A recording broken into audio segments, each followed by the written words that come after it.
ఆంధ్రప్రదేశ్లో ఎన్నికల నగారా మోగడంతో రాజకీయాల హీట్ పెరిగింది.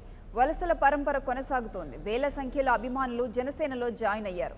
గుంటూరు జిల్లా రేపల నియోజకవర్గ జనసేన అభ్యర్థి కమతం సాంబశివరావుకి ప్రజలు బ్రహ్మరథం పడుతున్నారు. నియోజకవర్గంలో ప్రజా సమస్యల పరిష్కారానికి కృషి చేస్తానన్నారు కమతం సాంబశివరావు. పేద, బడుగు, బలహీన వర్గాలకు భరోసా కల్పిస్తున్న ఏకైక పార్టీ జనసేన అని చెప్పారు. పవన్ కళ్యాణ్తోని రాష్ట్ర అభివృద్ధి సాధ్యమంటున్న కమతం సాంబశివరావుతో మా ప్రతినిధి శ్రీనివాస్ ఫేస్ టు ఫేస్.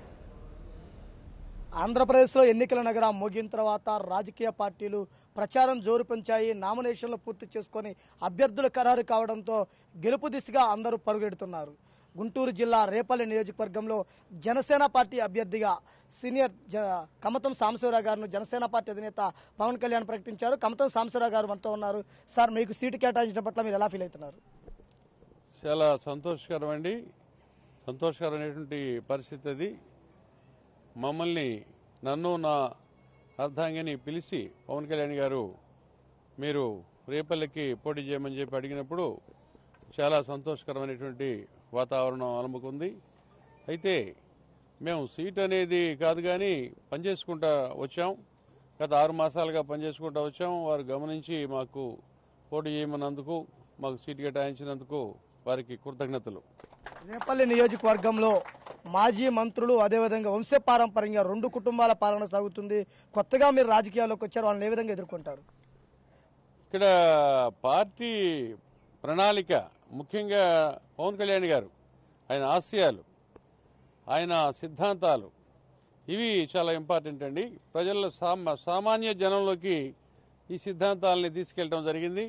ముఖ్యంగా ఆయన రెండోసారి రాజమండ్రిలో ప్రకటించినటువంటి పార్టీ మేనిఫెస్టో ప్రజలని ఎంతగానో ప్రభావితం చేసింది. ముఖ్యంగా వ్యవసాయ కార్మికులు, రైతులు, చిన్నకారు రైతులకి అందరికీ కూడా 60 సంవత్సరాలు దాటినటువంటి వాళ్ళకి అందరికీ 5,000 రూపాయలు పెన్షన్ ప్రకటించారు.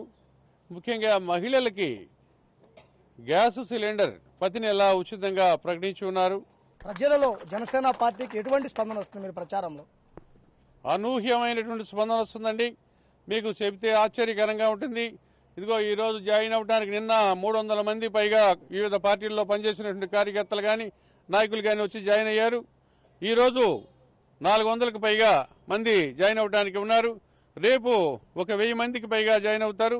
టోటల్గా ఈ 10 రోజుల్లో 10,000 మందికి పైగా జనసేన పార్టీలో జాయిన్ అవడానికి వివిధ పార్టీలకు చెందినటువంటి నాయకులు, కార్యకర్తలు సిద్ధంగా ఉన్నారని తెలియజేస్తా ఉన్నాం.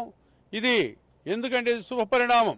పవన్ కళ్యాణ్ గారి నాయకత్వ పటిమ, ఆయన ఒక మాట చెప్తే ఆయన మాటకి విలువిచ్చి అమలు జరుపుతారనేటువంటి నమ్మకం ప్రజల్లో ఉంది.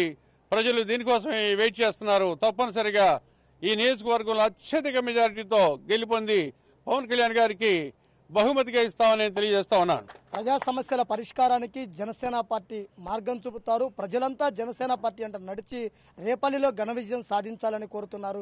ఒక్క అవకాశం ఇస్తే రేపల్లిని సుందరంగా, నియోజకవర్గాన్ని సుందరంగా అభివృద్ధి చేసి రాష్ట్రమంతా రేపల్లి వైపు చూసే విధంగా చేస్తామని కూడా చెప్పడం జరుగుతుంది. కెమెరా పర్సన్ ఉదయ్ కుమార్తో శ్రీనివాస్, 99 టీవీ, రేపల్లి నియోజకవర్గం. For more updates, please subscribe 99 TV Telugu.